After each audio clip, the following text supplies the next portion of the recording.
others who are leaving to set up their own shops. So from an investor's perspective, you want to have the right alignments, you want to have the right incentives, and you want to make sure that the team's going to be there for the duration of the fund. Very hard to do. No matter how many questions you get and how many promises you get from them up front, 5 years down the line, It's tough. So even less than. Yeah. I think we have probably about 5 or 6, 7 minutes left, something like that. Is that right? I think it'd be a good thing to make this panel available to anybody who has any questions. This is the bank. This is where the money is. So if you want to rob the bank, now's the time. Does anybody have any questions? Over there. Yep.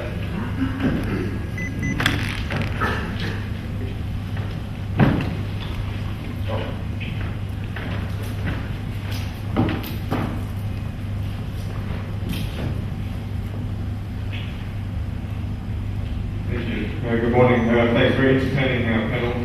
My name is Greg Robinson from Vietcom Bank Fund Management.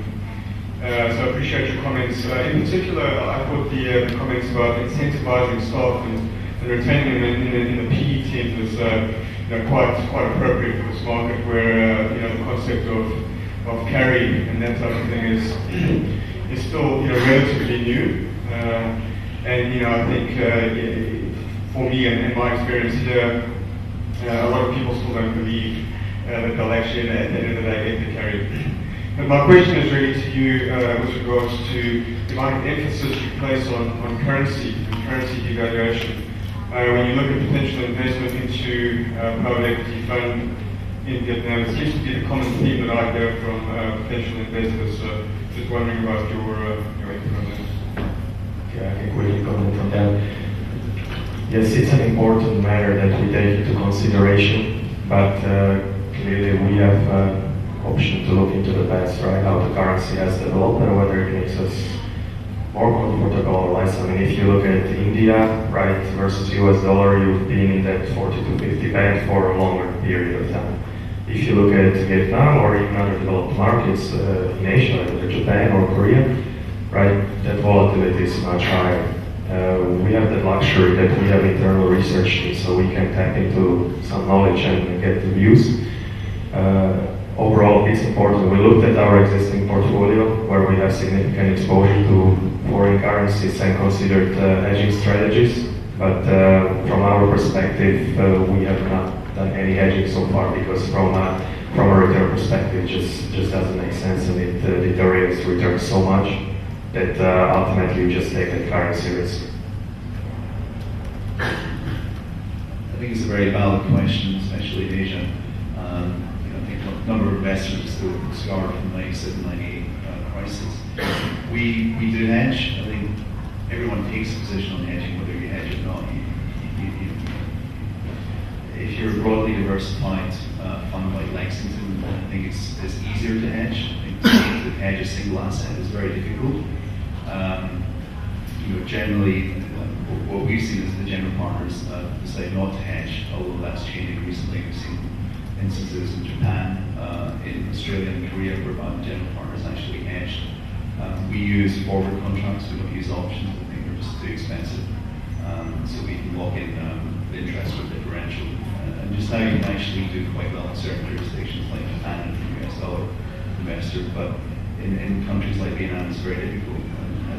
Where's the counterpart that's going to hedge against it? So I think it speaks to being broadly diversified, and that's one of the lessons we've learned from the currency perspective. Totally agree with that. That's why when we're looking at it, we have investment into China, India, and other parts, so that the piece related to Vietnam is actually quite small. And then when you look at the whole basket, it would not break the bank, so to speak.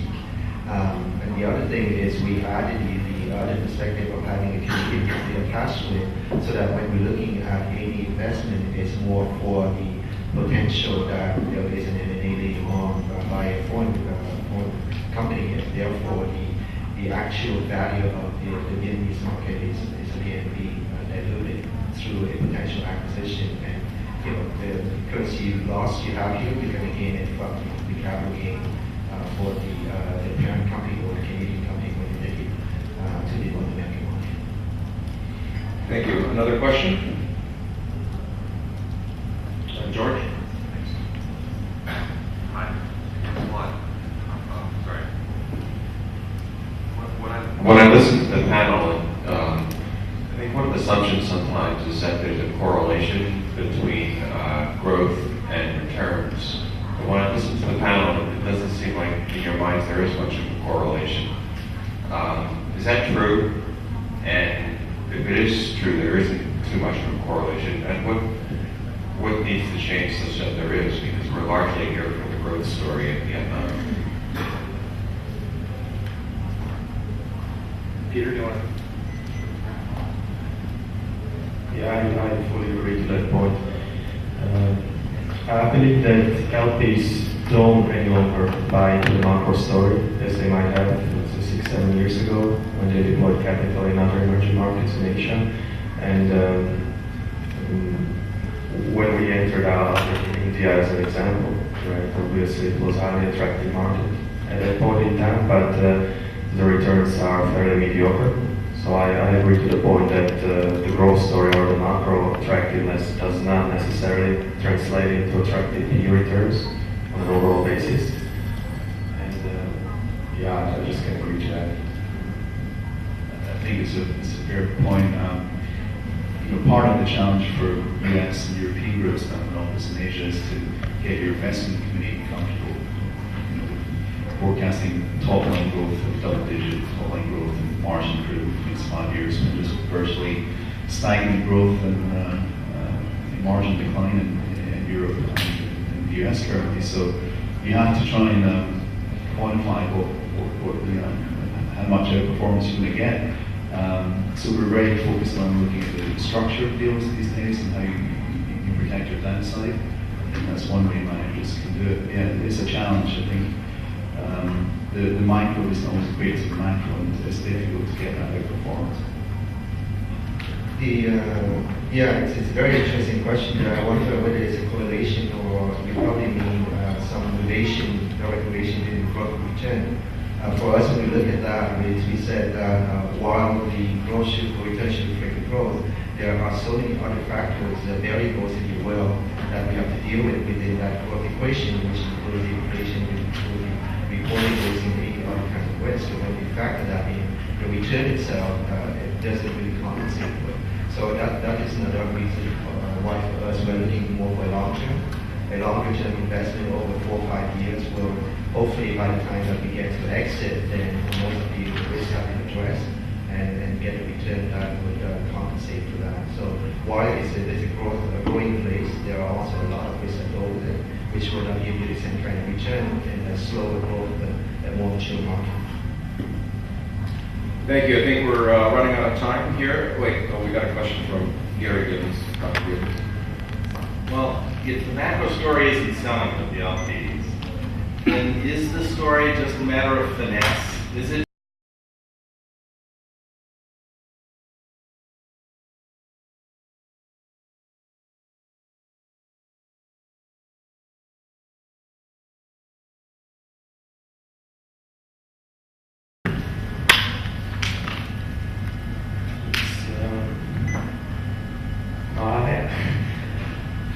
It's very difficult to answer that. You need time to think about that.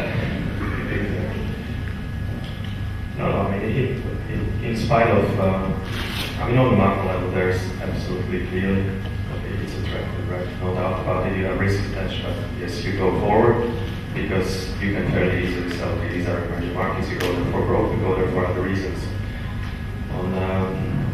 You cannot afford these days not to be here. So in my view, emerging Asia, probably Southeast Asia as well needs to be part of your portfolio, right? And I'm quite sure that going forward, LPs will pour more capital in these markets, where it's always going to be justified by the right reasons, whether the risk-return profile will be appropriate. That's not a question. Right? But I think that the capital being poured into this country on a private level will go up. I don't know what that answers. Obviously, it's a very tough question, and economic question, I guess. For us, it is growth. The macro is here, but the micro might not be here. But we do believe in this market, and we know that in the long term it will be a very interesting market for us to go to. And the idea is whether you sit back and wait until that thing happens, or you try to get involved. Hence another reason why when we come in here, we are not trying just to work with private, but we also try to work with the government in order to try to contribute to trying to at least influencing them on the public policy side, on the investment regulation and so on, so that we will make this market more friendly to foreign investors. And I guess that's what we mean at finesse here. And this is what we are looking for from our side, to use what we have learned from Canada and bring it to this part of the world and cooperate with the local government. Okay, I think we're going to probably wrap it up. Thanks, Kirk, also. I noticed this morning in the paper at the hotel that there's an article about this in the Vietnam News, the English language, about this conference. And it's really talking specifically about the whole challenge of bringing in private investment into Vietnam, which is what we're all here about. And so I hope that this has been a helpful session. You've got some views of those who have large sums of money to deploy here, what their issues are and concerns about investing in this market. Thunderbird is doing the best that they can to try and help facilitate that process. And I want to say a special thanks to our friends at Auxesia, Ryan, Galloway, and Hao Diep and Lone Ma for having worked the last 6 months on the ground to try and pull this thing together, as well as to Dr. Gibbons and to Thunderbird for their staff for supporting it. And a special thanks to our panel this morning. Thank you very much.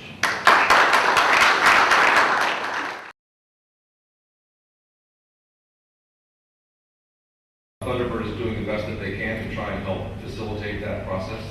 And I want to say a special thanks to our friends at Auxesia, Ryan, Galloway, and Hao Diep and Lone Ma for having worked the last 6 months on the ground to try and pull this thing together, as well as to Dr. Gibbons and to Thunderbird for their staff for supporting it. And a special thanks to our panel this morning. Thank you very much.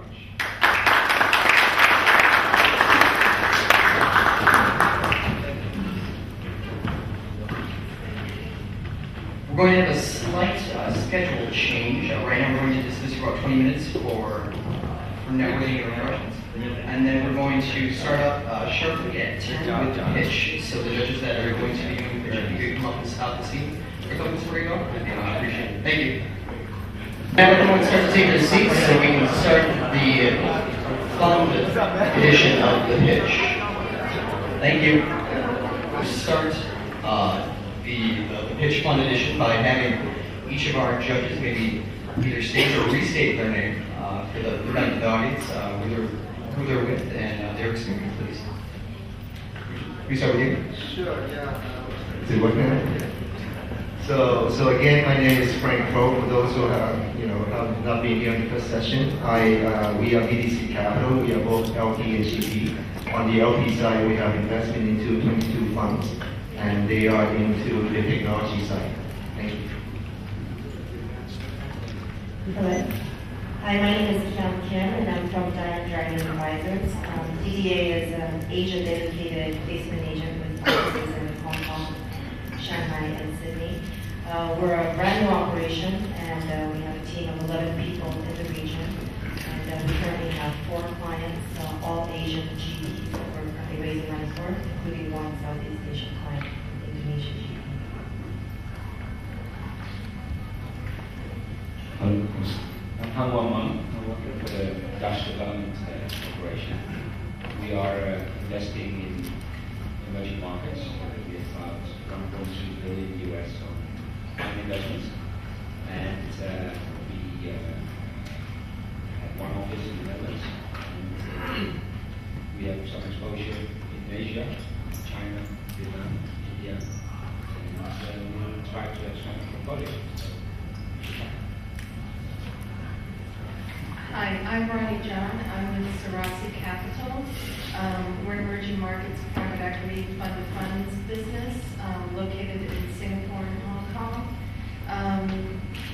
All of myself and all of my colleagues have spent the majority of our careers working in emerging markets from Latin America, through Africa, Central Asia. And I've been committing to private equity funds in emerging Asia and CIS since about 2004. Thank you. I'm going to give a brief explanation of the rules again, just like we had yesterday, and then we'll begin with our first contestant. So each of the funds are going to have allocated 5 minutes in which they're able to convince our panel that we're assuming is going to be an investment committee that their fund is the one that should be invested in. After each one of the panelists speaks, there'll be a little bit of feedback and comment, and that person will come up. At the conclusion of all of the contestants' speeches, then we'll have kind of an investment committee meeting to kind of synthesize what would actually go on inside the investment committee before they're going to actually make their placements. So, with that being said, I'd like to welcome our first contestant. I'll 1 and 2, and Keith Mark first. Keith Allman from Bank Capital. Let's give him a hand.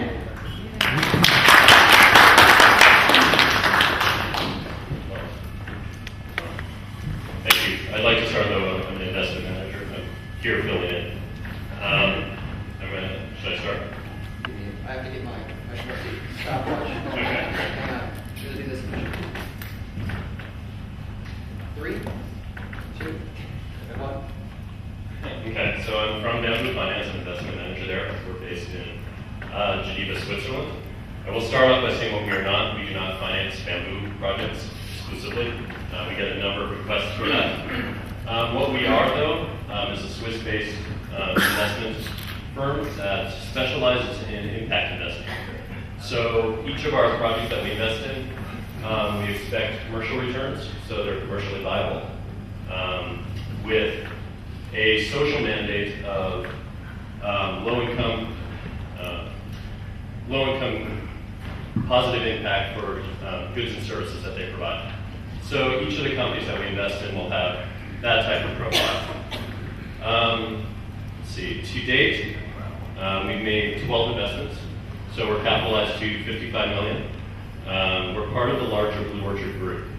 So if you look at how we got our start, really, we started in 2000 with our CEO, Jean-Philippe Giscardel. He started Blue Orchard Finance, and Blue Orchard Finance is the largest commercial provider of microfinance. They're capitalized to $1 billion of debt financing. He then started Blue Orchard Investments, which is capitalized to $200 million. And then he started Bamboo in 2007, 2008, which is $55 million. And we specialize in everything but microfinance. So we do direct equity investments in companies. We take significant minority stakes. Our minimum investment size is $1 million. Our maximum investment size is about $6.5 million. We average about $3 to $4 million per investment. Our performance to date, on the Blue Orchard investment side, we work closely with. They've actually made their first exit at a 23% gross IRR, 18% net.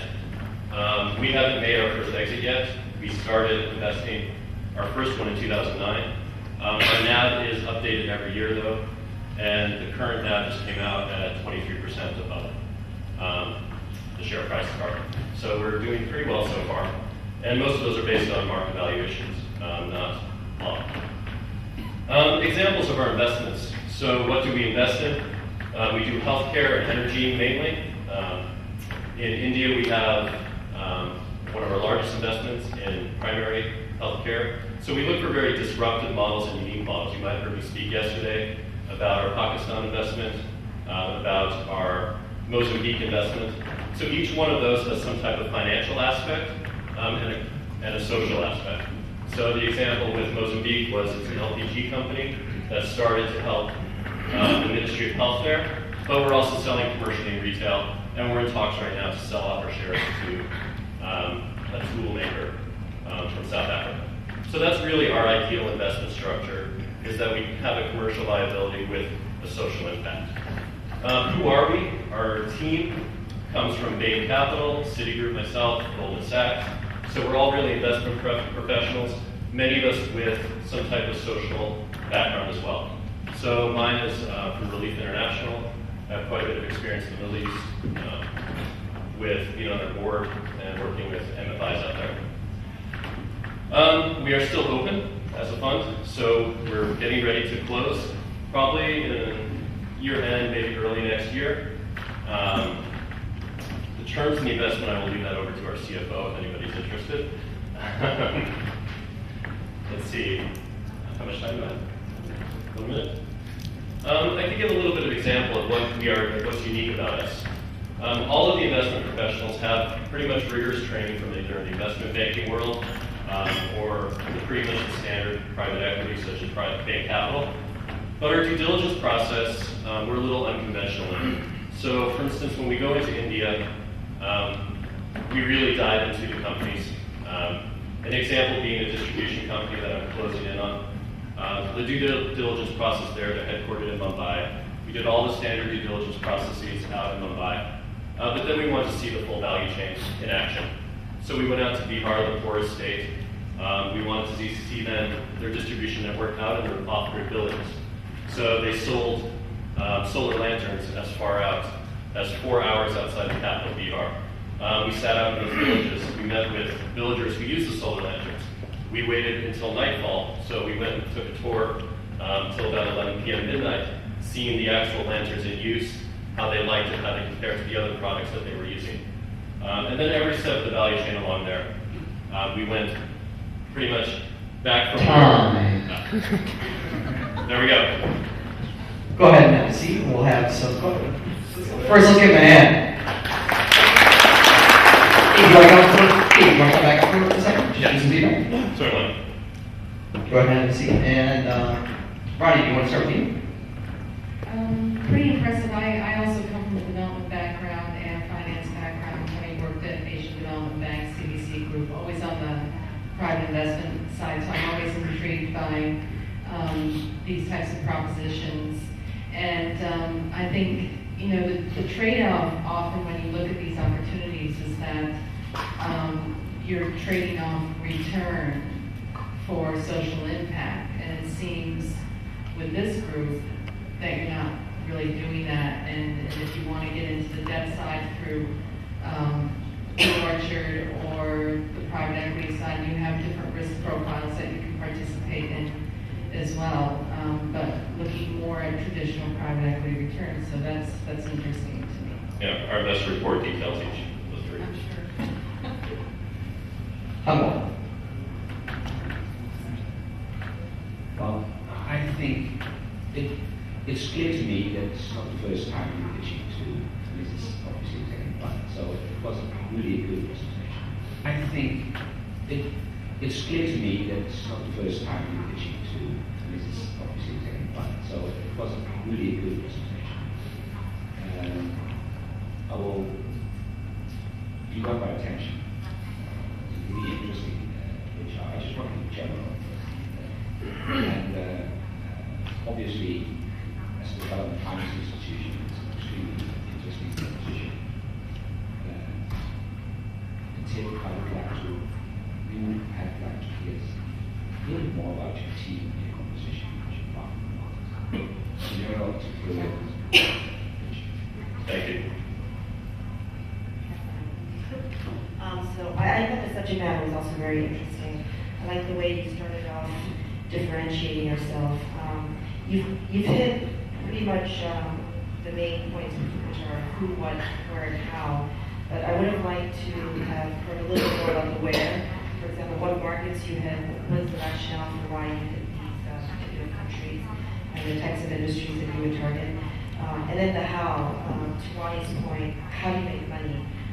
I'm a former LP, but now I'm a placement agent, so I'm constantly thinking, how do I sell this? So it would have been good to hear a little bit of those factors of how we can market you. You mentioned about the track record, which was great. The history, that gave some color, but a little bit more detail on your fundraising, who's backed you in the past. Your team has come from great names, which is a great marketing aspect. But some of the LPs perhaps that funded you in the past would help as well to get the audience more excited. And we do it for good ones.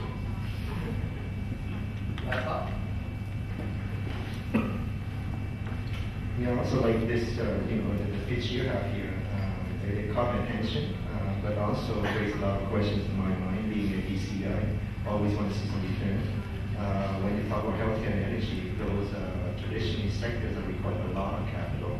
So perhaps if you would be better to try to precise more what in healthcare, what in energy, is it infrastructure, components, or what are you trying to do there? That would give us a better chance of evaluating whether it makes sense.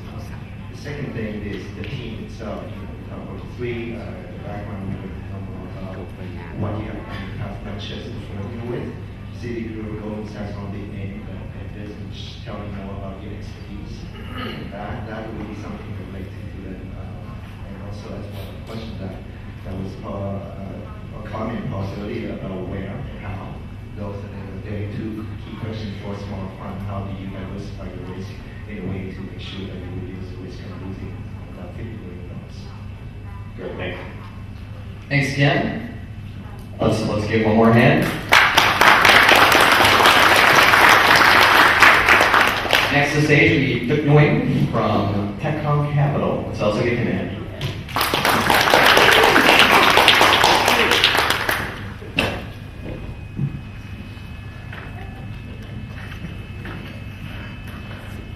Ready, the infamous stopwatch. 3, 2, 1, go. Okay, thank you. Good morning, everyone. My name is Nguyen. I am the managing director of Capital. Compared with the other fund managers here, I guess that relatively speaking, I think we are new from the law. We first time to raise fund. And just to talk a little bit about ourselves, Techcom Capital was set up 3 years ago as an investment management arm of Techcom Bank. As you probably maybe know about our bank is one of the largest joint stock banks in Vietnam. We have HSBC as a strategic shareholder with 20%, actually 20% equity stake in our bank.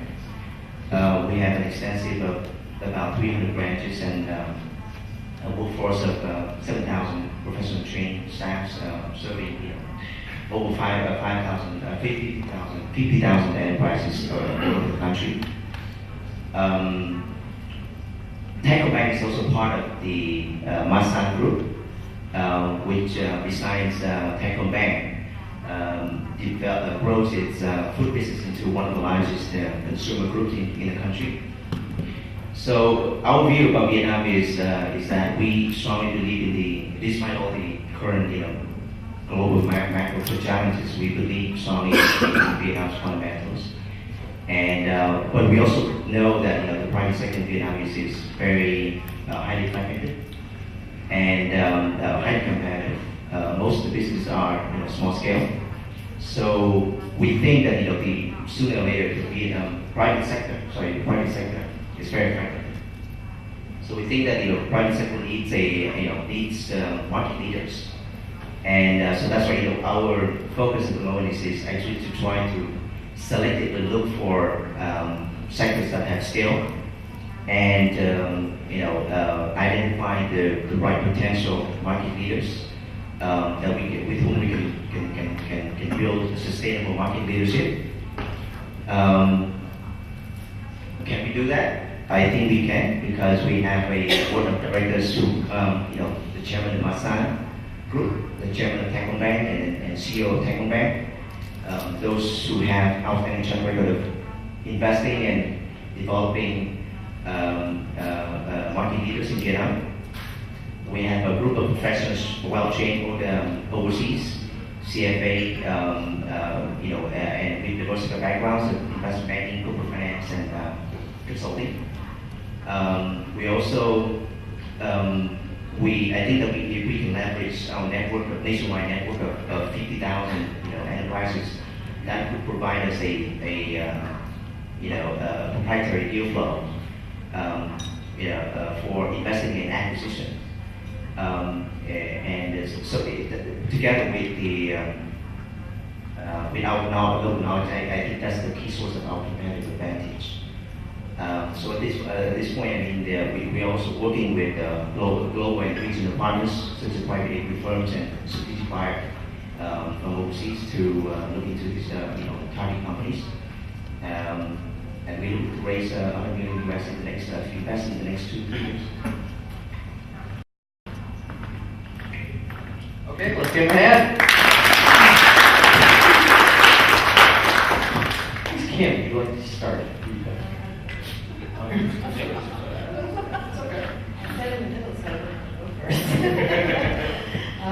Thank you for the presentation. I'll start off by saying I'm biased because I really like first-time managers. They tend to be fairly unpolished. That's not an insult to you, but fairly unpolished. But that means that oftentimes their interests are highly aligned with the LPs. Now, having said that, I'll start with the who. I think you did a good background and history of where you come from and who's backed you in the relationship with the bank. Perhaps it was a little bit too long because I would have liked you to have gone into more of what you do. And it's not really clear what you do. I think you do small and medium growth capital in kind of industry lingo. And I think it's important to include that kind of lingo because an average LP will have somewhere, looking back during my LP days, maybe 20 pitch books to go through a day. So you need to hear the buzzwords so that you know how to categorize you. So it's important to include that in your pitch.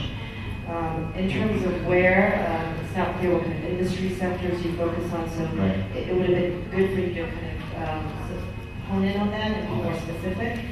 You mentioned the fundraise, that's an important detail, but I'm not quite sure how you add value. You select leading brands or market leaders, but then what's the private equity part? So detail on that would have been also very helpful. Sure. Yeah, would you like to make a response? Yeah, I think based on our experience in Vietnam, I think some of the key challenges that we are faced by Vietnam is the corporate governance and risk management side of these Vietnamese companies, and also the lack of comprehensive company strategy that the Vietnamese companies are facing. And this is where I guess that we together with the strategic partners can come in. We can add value there by improving the governance, the risk management, and also the strategy development and support and execute those strategies. At this point, for example, we have spoken so far with a number of strategic partners, and all of them, would like us to together with them, take I would say, control a stake in these Vietnamese companies to actually have influence and make meaningful, influence on the board. Otherwise, our experience suggests that if you invest just 20-30% into these Vietnamese companies would make it's easy to lose money if you do that way. Mr. Ma. First, I have to say, when I heard the name Technobank and came to the position, it is very recognizable for us, for me at least, since we are also a bank. But having said that, I just want to give from my experience what I have experienced in the bank. Probably will be raise a lot of questions as a team. Who's going to do it? And I'm going to explain to you why I'm saying this. It is applicable for us. It's no reflection on you. Now, when I joined the bank, I came from a private equity background. Bankers are inherently different. What they do is technically much more complex. Private equity guys, they do it on feeling and they're technically not skilled. Us, they're skilled as bankers. And in the beginning, we had a massive amount of problems trying to really explain the concept of private equity. If you think about it, a good credit risk is not necessarily a good investment risk. Actually, it's the other way around. So you have to explain to people who is your team, where is the background, what they're going to do, what have they done. If you're a first time fund, you don't track it. But you have everything else, pedigree, all this. So I would say it's it could be a brilliant proposition. Just to emphasize who's going to do blue earth. Sure. Thank you very much.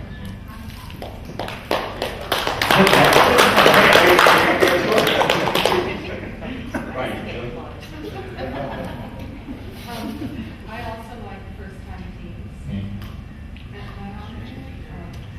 I also like first-time teams, and our fund strategy places a large emphasis on what we call first-generation managers, so groups 1 through 3. We think that's where the returns are. But I'll tell you what came into my mind as I listened to your pitch, involuntarily came into my mind was, oh, this sounds like the Tata capital of Vietnam, meaning that you're tied to a large conglomerate. And that can have its advantages or disadvantages, but when you go out and you speak to an LP, a prospective LP, the first thing you need to nip in the bud is, how are we managing conflicts of interest? Where is there a clear Chinese wall? Where is there a Chinese wall with a few bricks loose? Because that's the first thing I think that to investors' minds, and also you're effectively still a captive. Is that correct? Or, Yep. Yeah. So you've got to deal with that right away, and I would almost deal with those things immediately, and then go into what you do, what your industry sectors are, who the individuals are, because those are the first red flags that go up when you talk to investors. Okay. Right. Coming from a bank, we agree with exactly what we're talking about, governance and so on. It took us 15 years to figure it out, and we are into 1978 now, how many years now, that it was a very big struggle at the beginning, trying to get the other guys at the board of the bank not to be involved and put their hands into the cookie jar. On this side, they always want to be part of it. However, I'm biased because I listen to what you say and say, geez, I can take this one and I'm going to run and do the roadshow right away. By starting by saying we have TechCom Bank as a lead sponsor. So that would make me feel very comfortable that this one is going to close. One of the risks that we have today is the fact that a lot of funds can talk a lot, but they don't have anyone to lead it. And the fund can sit there for, some funds sit for 2 or 3 years without closing. So I would start with that, like, emphasizing the point how much TechCom Bank is going to be in as a lead. That would make us very comfortable. The second point of you should talk about more about the deal source. You mentioned it in passing, but with more go into detail and show that you have a database already ready for you to go in there and source the deals and talk about how you can bring that forward. What is missing is how is your experience relevant to what you want to do? Rather than talking about trying to go to the market leaders and so on, I see more like you talked about, we are here to consolidate the fragmented market. Well, that one would be a very powerful message to me that there are so many companies you can put together, and with the TechCom Bank behind it, not only can you make investment, but you can also finance it. And so those are the key points that we talked about. And governance, going back to Veronica point. Have to very, very clear upfront. This is, if you are going to show people how to do governance, start with showing how you can do it yourself. Right. Maybe just very quickly respond to comments. I appreciate very much. Maybe just respond to just a bit of your questions, maybe. Regarding to the extent that we want to involve from the sort of credit lending side, right? It's more like the database so far for us is really, it's helping us only to the extent that we have the credit history of the clients. Because one of the key challenges in Vietnam is actually to understand the credit history of how the clients behave in the past. And that's one of the key features of our proposition. The second thing is that we have also, as a bank, we have a very long-standing relationship with these business owners. So that also provides us some insights into how they operate so far in the past. So that, to the extent that we involve this credit lending side, I think that's the borderline. Apart from that, for investment decision and everything, I get, we have a separate team to the fund.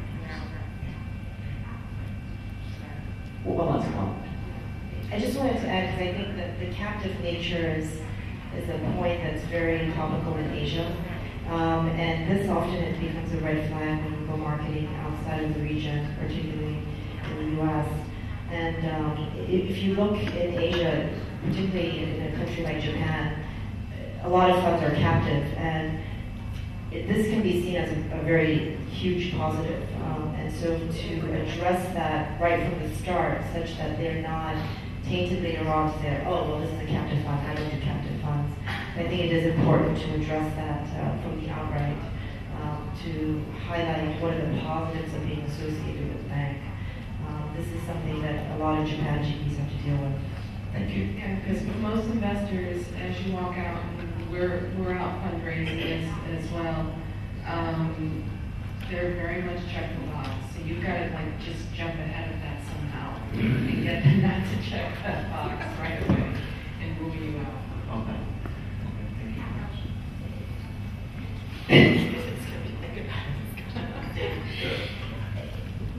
Most people think That that has no credibility because she's representing our firm.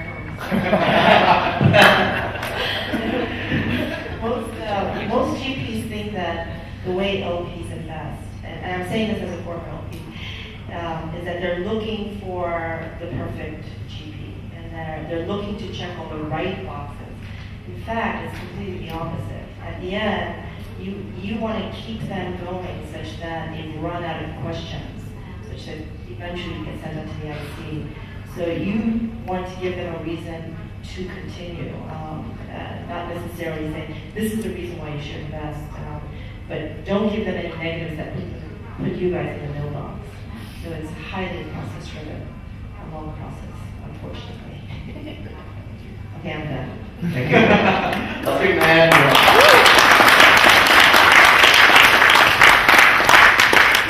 He's keen to jump.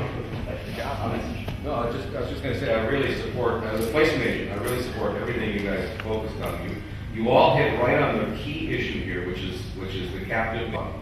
And I just wanted to tell you that, your response back then didn't address that point. You talked about your strengths, your other strengths, but not that point. And my firm, we're doing a $500 million fund right now for the U.S. in clean tech, which is a kind of captive. It's associated with a $25 billion company. And there are ways to structure your relationship with the parent so that there is an arm's length. It has to do with the carry, it has to do with your access to information inside, who's on the investment committee, and all those things. There's a way to solve all that stuff. But if you don't solve that, you will get ticked off very quickly from most of the investors. Thank you, John. Now up to the stage would be Doug Clayton from Lever Capital. Doug actually is probably regretting that he gave me this idea a couple of months ago because now he's been the judge yesterday and now he's on the sharp end of the stick. So everyone, let's give Doug a hand. I'm losing my voice if I go on the stage so much. So Well, get 5 minutes. In 3, 2, 1. the private equity community is trained to invest in yesterday's success stories. Levered capital was created to invest in tomorrow's success stories and not popular yet. 4 years ago, we set up our first fund in Cambodia. At the time, everybody thought Cambodia was too frontier. Even the development banks were not ready to take Cambodia risk at that time.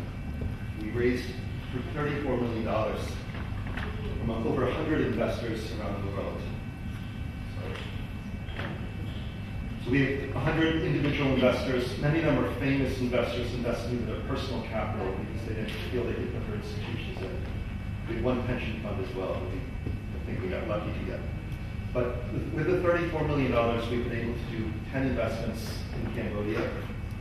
We were targeting returns of 25% per year.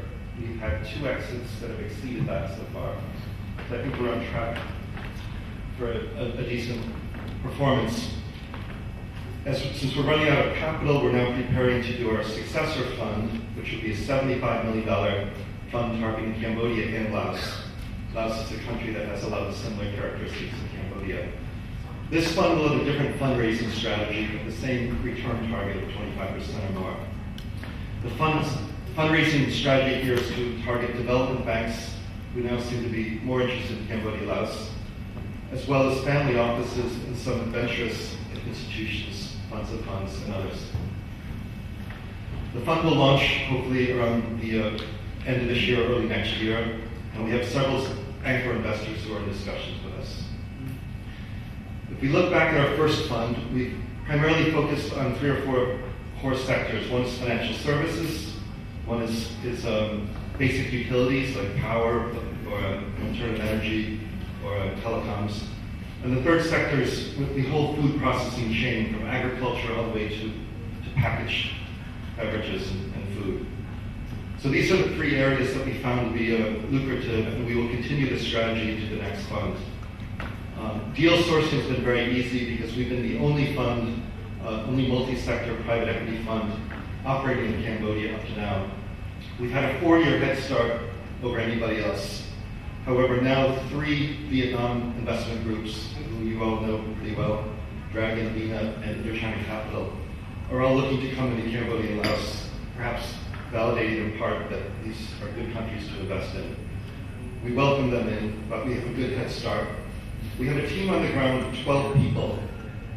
The 2 managing partners that help lead this, one of them is here today. Ken Stevens, please stand up. Ken will be speaking this afternoon. You get to see him on the energy panel and moderating it. He looks after our Laos portfolio and has developed a very good pipeline there. Our other partner is Scott Lewis, who's not here today, but he's a former investment banker with Merrill Lynch for over 15 years. He's been living in Cambodia for the last 3 years. Ken I've known for 32 years, so we're a very compatible team. We worked together in the past with CLSA in Thailand. The characteristic of our team is it combines expats who lived in Asia for 20 plus years and invested through all the cycles of Asia, as well as locals. We have 8 or 9 Cambodians on our team and Laotians who give us local expertise, and we bring in international best practices to try to create a globally competent fund that happens to be a pioneer in markets where nobody's really gone yet. Our funds also develop social impact, or they deliver social impact. Although that's not our primary target, we are welcome to, we appreciate that we are creating a lot of jobs and bringing goods and services to rural areas that don't have them yet. We also have invested heavily into ESG, and we have 2 people in our group who just do ESG full time. This allows us to access development banks and institutions that care about that. So we are looking for investors who take a different view, who don't just follow yesterday's trends, but look ahead and see that Cambodia and Laos are going to be the next members of the emerging markets, small members, but very interesting ones. The key things to know about these countries is that they're very open economies. You can buy 100% of most businesses. You can get 99-year land leases as a foreign investor.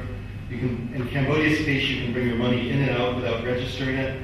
You can use the US dollar as your primary currency, so there's no foreign exchange risk. And it's a low tax regime with 20% flat tax. You get very favorable tax options. All right, let's give our hand. Who would like to start? I think I can give my mic here.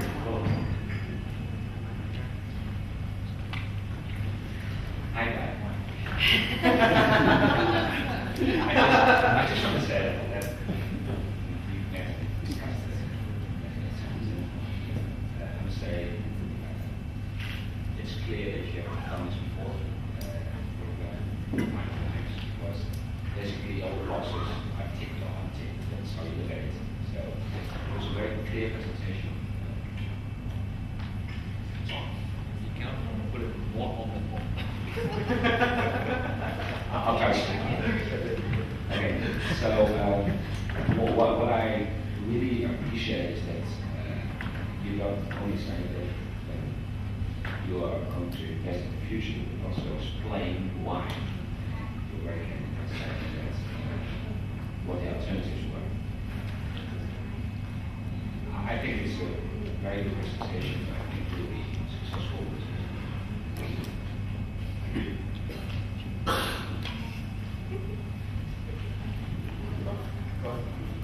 I also know Doug and a number of his teams and what they've been doing for quite a few years. Your pitch is very good and very understandable to me, having lived in a frontier market for 8 years, that being Kazakhstan, which has its own demographics and everything, but nevertheless some similar attributes. I think you're well established in Cambodia, worth giving, time and effort to. But because I know a little bit more about your business, my bigger concern would be human resource allocation, because you're also in Sri Lanka, Bangladesh, and I just heard today you're going to Haiti. Yes, okay.